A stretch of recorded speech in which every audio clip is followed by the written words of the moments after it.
பகவத்கீதையில் 6வது சாப்டரில் 29வது ஸ்லோகம். சர்வபூதஸ்ம ஆத்மானம் சர்வபூதானி சாத்மனி ஈக்ஷதே யோகயுக்தாத்மா சர்வத்ர சமதர்ஷனக. இப்போ இதுக்குள்ள அர்த்தத்தை பார்க்கலாம். இது வரைக்கும் அவர் யோகத்தோட முறைகளை பற்றி சொல்லின்னு வந்தார் இல்லையா. இப்போ 4 வகை யோகிகள் இருக்கா, அவளுக்கு 4 நிலைகள் இருக்குங்கிறார். 4 வகை யோகிகள் யார் யார், அவளுக்கு 4 நிலைகள் இருக்குங்கிறத பற்றி 29, 30, 31, 32 சொல்ல போகிறார்.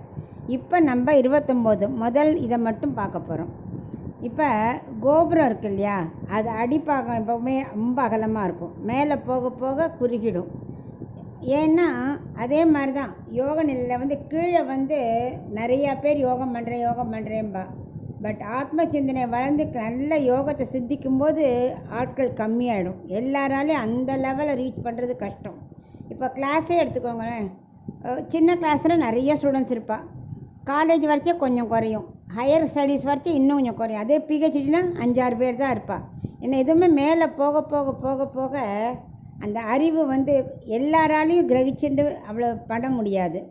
அதனால தான் படிப்படியாக 4வது நிலை ஏற்றத்துக்கு கஷ்டப்பட்டு பண்ணணும். அதை விட பக்தி யோகம் பெஸ்ட்டுன்னு சொல்ல போகிறார்.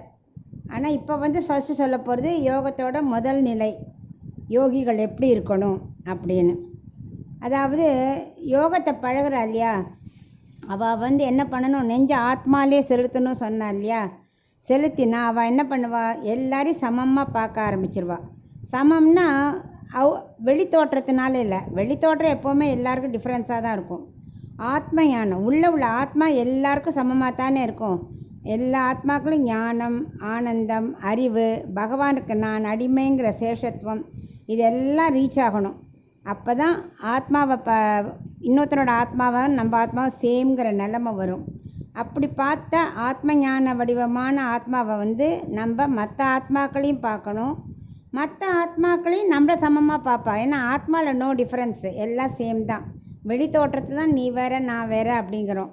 இந்த ஆத்ம சிந்தனை உள்ளவா என்ன பண்ணுவா, எல்லாரும் சமங்கிற நிலைமைக்கு போயிடுவா. இது முதல் நிலையில் யோகத்தோட முதல் நிலை அடையிறது.